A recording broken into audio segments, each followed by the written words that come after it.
A few years ago, SpaceX founder Elon Musk approached South African entrepreneur and educator Josh Dahn to teach his children at his own private school, the Ad Astra. Musk's objective was to gamify the education experience and teach his children fundamental skills in problem solving. Today, the Ad Astra model of learning is being scaled up in the form of an amazing online program known as Synthesis, which is looking to reinvent the wheel and bring quality education to every child in the world. In this video, we'll find out more about Synthesis and what it could mean for the future of your children. You see, since Elon became a father, he's been extremely worried about his children not receiving the kind of quality education that would prepare them for the real world. He believes that the current education system is merely an assembly line where children are fed with useless information, something that does not impress him. Dahn, who specializes in working with gifted children and curriculum design, understood Musk's concerns regarding this outdated system, a system that is still being used by governments and states all over the world today. The two gentlemen had an enriching conversation about transforming learning into something more meaningful, and that's how the Ad Astra was born. In this school, there are no grades or age grouping.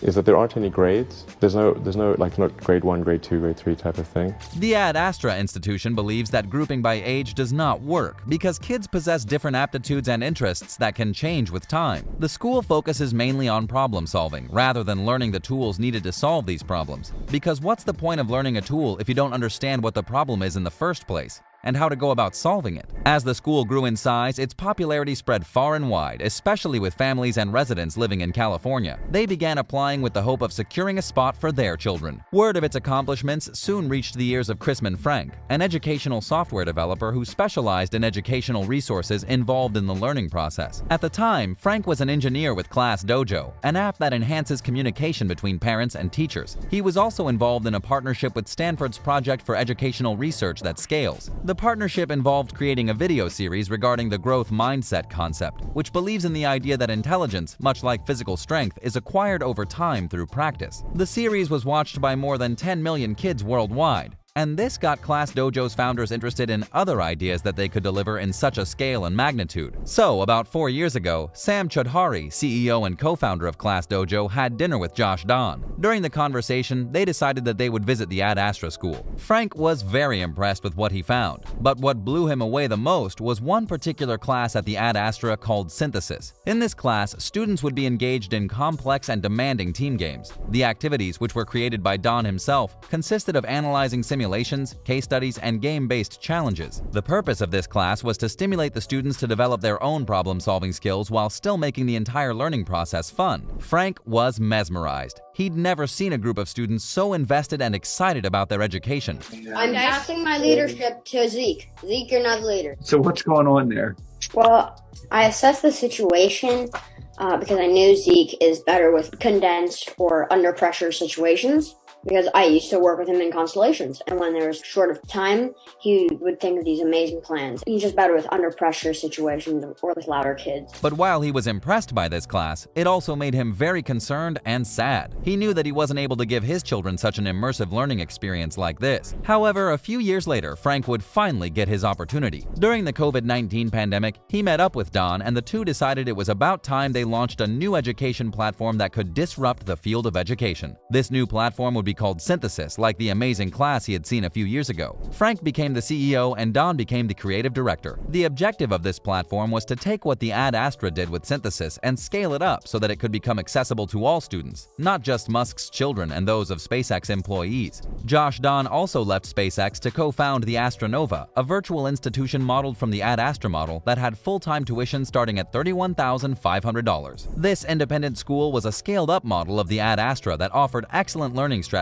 to a larger audience. Parents were able to enroll their children and pay an annual fee, but with all the classes being held online. As for Synthesis, the team hoped it could scale the most intriguing aspects of both the Ad Astra and the Astronova to make it a transformational experience for all kids, regardless of their location in the world. Frank was also concerned about another thing. You see, when he first encountered Synthesis, it was a school solely for Elon's kids as well as other kids whose parents were working at SpaceX. The question is, how would average kids respond to the program if it was put right in front of them? Would they find find it too complex? What Frank quickly discovered was that the synthesis program wasn't complex at all. Other kids from all walks of life enjoyed it as well, just as much as the Ad Astra children. So Don and Frank were inspired to make synthesis an online platform. Admissions, which Don still has to undertake at Astronova, were something that Frank and Don didn't want to include in synthesis. You see, there's just no way to make informed decisions when admitting hundreds, potentially thousands of children at a time. You might be accepting 1 in 20 or maybe 1 in 50, but all in all, you're still going to make mistakes. In its essence, admissions are simply excluding people based on the recruiter's judgments, so Frank and Don didn't want that to be the case with synthesis. However, synthesis currently has an application process, but they eventually hope to open the platform to any parent looking to give their children this unique educational experience. Presently, classes at Synthesis are once a week for 1 hour at a price of $180 per month. With time, they hope that this model of education will become popular and something that children can engage with on a regular basis. Similar to the Ad Astra and the Astronova, the Synthesis program will not rely on age segregation and grades, nor does it provide courses in differentiated subjects. As Frank says, the Synthesis program will remain true to its roots by creating fields of knowledge that foster teamwork and problem solving, because that's what Frank believes is the key to getting things done in this world. There's no reward for being the best engineer. You have to fit in all these other systems and all these other people. So Synthesis gives kids the chance to do all the complex thinking that's missing from the traditional curriculum we grew up with. The online platform strongly believes in one of Socrates' most famous quotes: "Education is not the filling of a vessel, but the kindling of a flame." This is the basis of the Socratic method, which is often considered to be the opposite of the traditional assembly line model of education that most of us went through growing up.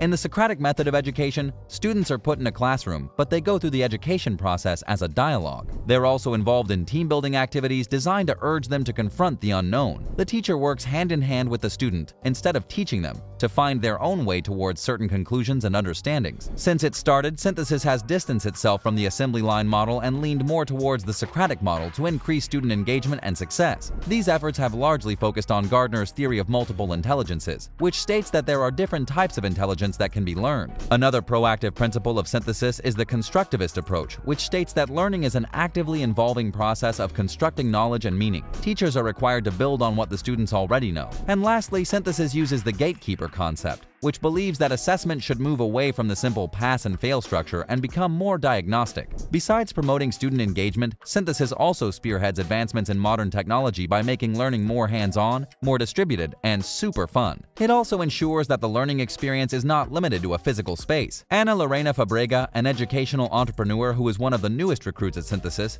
describes the education process at Synthesis as follows. Imagine a virtual playground where kids get to make tough decisions and develop the instincts and cognitive tools and collaboration skills to deal with complexity, all while having a blast, because learning can and should feel like playing a fun game. Jessica Ann Bogart, an educator and facilitator who recently joined Synthesis and is responsible for media relations, was also positive about the learning experience. She currently teaches 4 classes at Synthesis. Ms. Bogart went on to describe how the educational philosophy at the institution was one of a kind. A typical class environment consists of putting students into team games with very minimal instructions beforehand. The children then have to use their problem-solving skills and powers of observation to figure out what the game is all about. In the meantime, the teacher will monitor the students and ensure that they stay on task. Once the task is completed, their teacher will guide them towards having a discussion about it afterward. For example, students will join a Zoom call with Ms. Bogart. At the beginning of the Zoom call, most students will be nervous and anxious about getting the right answers. Right away, Ms. Bogart assures the students that Synthesis is not like a regular school. There are no grades involved, and that the students are not going to be split up based on their age. Immediately, the students loosen up and they participate more. As Ms. Bogart declares, Synthesis is a community of problem solvers. It's a platform where students can try new things without being shunned, a place to experiment regardless of failure or success, and overall, a hub to learn, to share, and to laugh. Perhaps this is the kind of education model It's official, everyone. SpaceX and Google are finally teaming up. On May 13th, Google announced it won a bid to provide cloud services, data, and Google applications to Starlink customers. The implications of this are huge. Combining Starlink's high-speed broadband with Google's cloud infrastructure and capabilities will provide unmatched internet connections for homes, businesses, and global organizations. The Starlink project's main objective is to provide stable, broadband-quality internet connections to areas that are hard or even impossible to reach by normal methods. That means having high-speed internet in places where you can't even get a signal, from the mountains of Montana to the Sahara Desert. An ambitious project, but you could say the same about everything that SpaceX has done so far, and they've been quite successful too. This new partnership means that Starlink business and public sector customers will benefit from Google's insane network reach.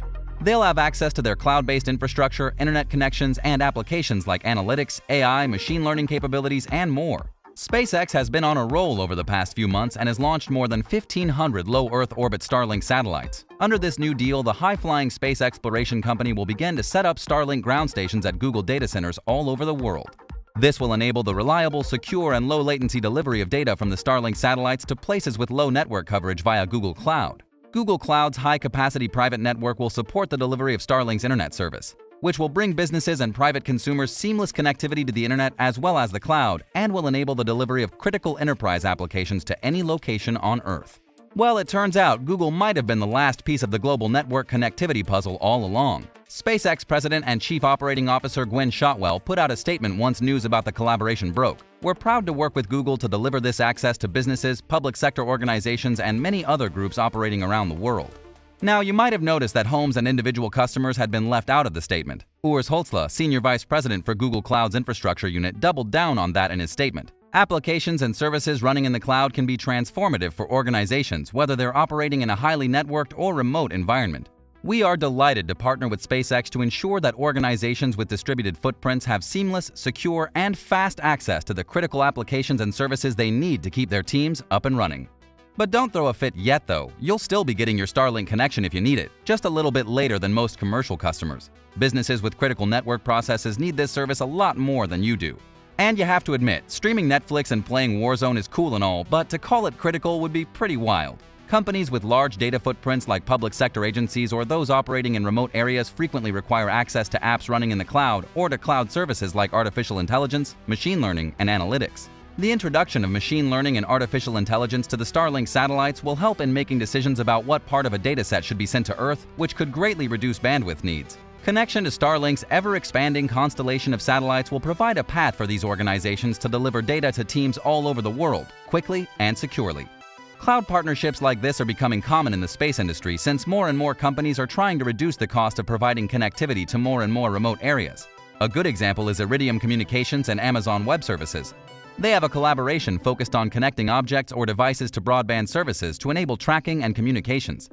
One of Google's biggest rivals, Microsoft, started working with SpaceX in October 2020 in a bid to support the space efforts of its Microsoft Azure cloud business, whose cloud operates from mobile data centers that can be placed anywhere around the globe.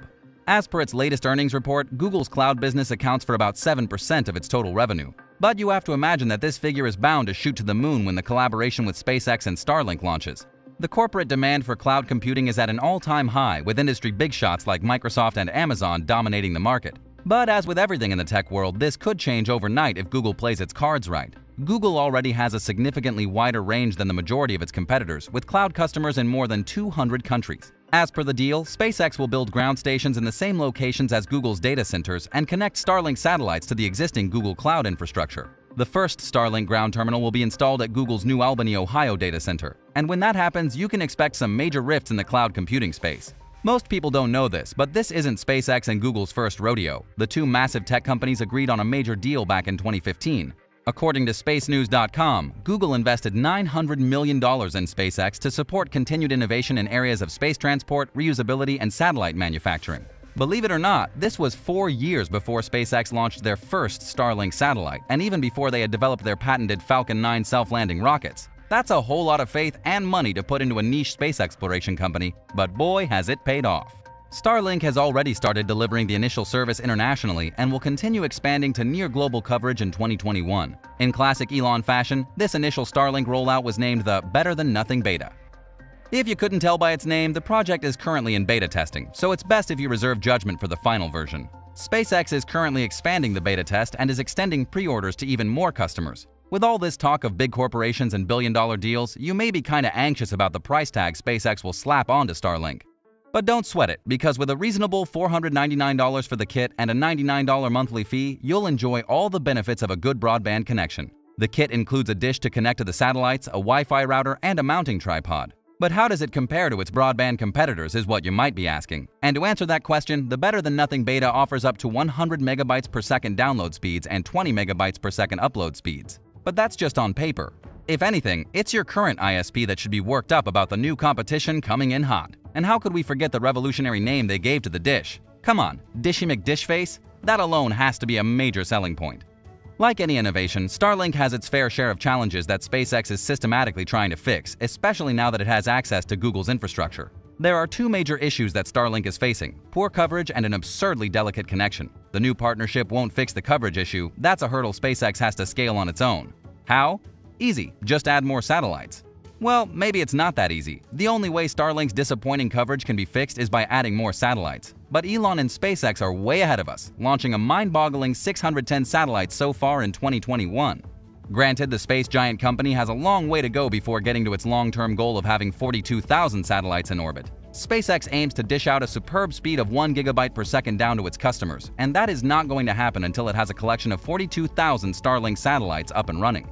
Some might not bat an eye at that statement. Most of us here didn't. But astronomers everywhere were furious when they heard what Starlink's long-term plan was. The argument is that covering the sky with thousands of tiny satellites will interfere with astronomers all over the world. The few that exist are already bright enough to confuse people, and their interference with telescopes is well documented. There's no easy way around this, but if you know SpaceX, it's not in their nature to take the easy way out of anything. We can't wait to see what Elon Musk and the brilliant minds at SpaceX come up with to address this growing concern. Individuals who have used or are currently using Starlink have a lot of good things to say about the service, alongside a healthy dose of criticism. Setting up the device is surprisingly easy, and Dishy McDishface does most of the work for you when it comes to finding a reliable signal. Their biggest barrier to a stable connection? You won't believe it, but it's trees. You'll find loads of Starlink beta users on Reddit coming up with genius ways to get that elusive clean signal. Starlink's new partnership with Google may help Starlink users a lot more than they think. One of Starlink's goals is to put the resources that their users need to access as close to the Starlink network as possible. This typically means creating content delivery networks. You see, every time you go on Twitter, watch Netflix, or use Google, chances are you're accessing cached content at a content delivery network. The closer the CDN is to you, the better performance gets on specific content. This is somewhat noticeable when it comes to loading times, and you might have experienced this at some point, specifically if you're on a less than stable connection. Do you think Starlink's partnership with Google will bring any unprecedented results? Who stands to gain more out of this deal, Google or SpaceX? Have you used Starlink's Better Than Nothing beta? And if so, how was your experience? Still can't get enough of Starlink? Check out our other. The much-anticipated Tesla Roadster is nearly upon us, and the hype couldn't be more extreme. It's well known that this is Elon Musk's favorite project to work on, and boy does it show. With a whole bunch of new tweaks and improvements, the new Roadster is a spaceship compared to its predecessors. And that's not an exaggeration. Elon Musk confirmed that the new Roadster will offer a special SpaceX package fitting rocket thrusters into the already impressive Roadster. Yes, you heard that right. SpaceX's creme de la creme of EV luxury cars is part rocket. Can it fly? No, at least not yet. Is it faster? Well, it has rocket thrusters. So, yes. So let's jump right in and take a closer look at the new improvements to Tesla's Roadster, how they may or may not work, and if they're really necessary. In November 2017, Tesla held a launch event for the semi-truck, but a surprise appearance by the fan-favorite Roadster stole the show. As far as looks go, the 2020 Roadster had it all: a sleek angular design, supercar build quality, and a delightfully minimalist interior. Elon didn't go into how different the SpaceX package would look from the regular Roadster, but he mentioned on Twitter that the production article would look better than the near-perfect prototype. There isn't much to improve on when it comes to aesthetics. This sexy red EV will not only capture your heart, but it'll take over your gallery as well. When it comes to performance, the Tesla Roadster is a beast, capable of accelerating from 0 to 60 miles per hour in a mind-boggling 1.9 seconds. The SpaceX package makes the 2020 Roadster a more ferocious beast, with a 0 to 60 acceleration time of 1.1 seconds. That is insane, especially if this CGI render by Twitter user @Solvi proves to be accurate. The only problem is, who would want this? Who wants to zip around town in world record acceleration speeds on the way home from work? Believe it or not, there's a bunch of people who can't wait to hit accelerate and take the updated Roadster to its limits, assuming it has any. The rocket thrusters aren't just there to give you that fast and furious effect though. According to Musk and Tesla, the potential uses for this technology are wide and aren't just limited to super fast speeds. According to Elon, Tesla will use SpaceX's cold gas thruster system with ultra-high pressure air in a composite over a wrapped pressure vessel in place of the two back seats. The SpaceX package for the new Tesla Roadster will include 10 small rocket thrusters arranged seamlessly around the car. These rocket engines dramatically improve acceleration, top speed, braking, and cornering. Maybe they'll even allow a Tesla to fly. Besides the whole allow a Tesla to fly part, the SpaceX Roadster package seems a lot more useful than it did earlier. But how does it all work? Cold thrusters are simple devices with a simple operating mechanism, ejecting a high-velocity stream of cold gas. These devices are mainly used in the space industry to allow satellites to make small bursts and position changes. You won't see cold thrusters on a Falcon 9 anytime soon, though. That behemoth needs way too much thrust to power its ascent. All in all, cold gas thrusters are fairly inefficient devices, so the chances that your new SpaceX Roadster will accidentally take you to space are close to none, at least right now. A bit of rocket lingo for you now. Thruster power is measured by specific impulse, which is the thrust per unit of mass flow. Still kinda confused? Specific impulse is the amount of thrust one gets from the thruster per mass flow rate going through it. Just like fuel economy, you'd ideally want lots of thrust for a given mass flow. Generally, cold thrusters have a low specific impulse. To raise the specific impulse of a cold thruster, you can mix in fuel of some sort. This wouldn't apply to this situation since hot gases shooting out the back and front of your super fast car fall firmly under safety risks. So when, if ever, will the Roadster's thrusters be useful in real-world situations? We already mentioned that there will be 10 small thrusters placed all around the car, as opposed to one large one in the back like the Batmobile. There will be a main thruster under the license plate, and much like everyone's favorite British spy, James Bond, most people can't wait to check it out. We have no idea where these thrusters will be placed and how the car will look with 10 small rocket thrusters sticking out of its sleek exterior. That didn't stop the internet from guessing away, though, and according to us, Inside EVs probably have the most accurate idea of what the finished product might end up looking like. According to them, the Roadster could have 3 thrusters in the front, 3 in the back, and 2 on each side, probably near the corners to get better control when turning. Inside EVs also estimate that each thruster will produce about 400 pounds of thrust, which could greatly improve the Roadster's cornering ability if done right.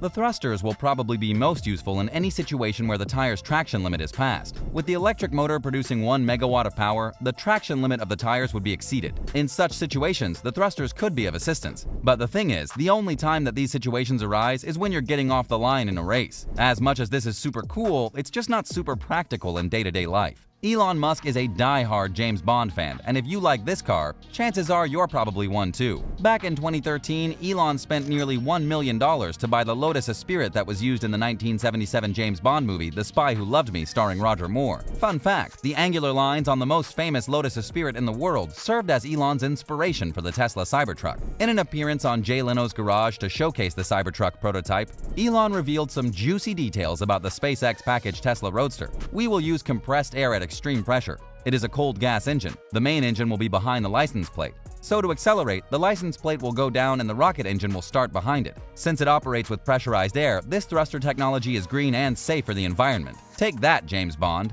You must be wondering where all that compressed gas is stored on this relatively small sports car. Elon plans to incorporate a key piece of hardware from SpaceX's Falcon 9 rocket, a special tank known as a Composite Overwrapped Pressure Vessel, or COPV. These tanks are made out of a thin metal liner that is wrapped in carbon fiber. The COPVs are a great way to store a lot of pressurized air in a very small space. They're also pretty lightweight, which is why many rocket manufacturers like using them to help pressurize their rockets. The COPVs on the Falcon 9 sit inside the propellant tanks and keep them pressurized during flight. As the rocket ascends into space, the propellants rapidly empty from the tanks, and it's the COPV's job to replace those liquids with helium so that the tanks maintain their shape. As we mentioned earlier, the cold compressed air inside the COPVs isn't used to propel the rocket directly because of its low specific impulse. Elon's idea to use COPVs as car thrusters is pretty new. The automotive industry has been using COPVs for decades now in buses and trucks for storing natural compressed gas, and more recently in cars with hydrogen fuel cells. The difference between the Roadster COPVs and existing COPVs is that air inside regular COPVs is used as fuel for the motors inside those cars, while COPVs in the Roadsters will be exclusively used as thrusters. No commercial vehicle has ever used COPVs this way before,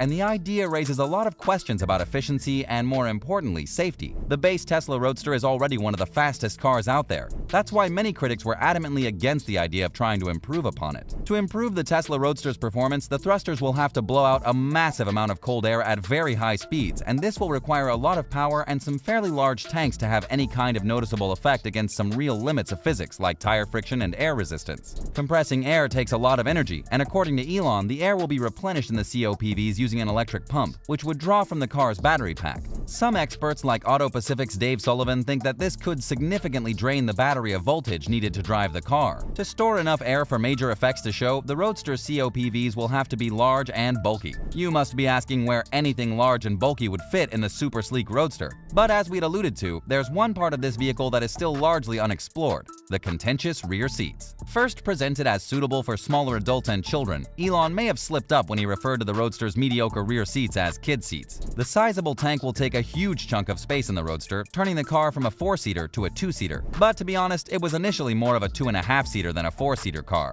Having a pressurized tank sitting right behind you as you drive has to be daunting, to say the least. But Elon says that SpaceX's COPVs are by far the most developed pressure vessel developed by humanity. Even so, the safety concerns associated with a project like this are still very real. In 2016, a COPV caused a Falcon 9 rocket to explode while the vehicle was being fueled for a test. According to SpaceX, the friction was caused by friction between propellants in the engine tanks and in the COPV. Don't get all worked up though, because since then, SpaceX has significantly upgraded its COPVs, and any tanks put into the Roadster won't be surrounded by highly flammable rocket propellants. Another challenge the James Bond update faces is the deafening noise produced by the thrusters. There's a very high chance that the thrusters may not be street legal due to noise alone, but assuming Tesla figures it out, could we have the first rocket-propelled car on our streets soon? Tesla plans for the Roadster to enter production in 2022, with engineering and design of the supercar to be finalized in 2021. What do you think about the new SpaceX package Roadster? In your opinion, are rocket thrusters necessary? How soon will it be before we see the James Bond Roadster on our streets if we ever do? Let us know all this and more down in the comments below. Like the video and hit the subscribe button if you haven't already, and until next time, welcome to the future.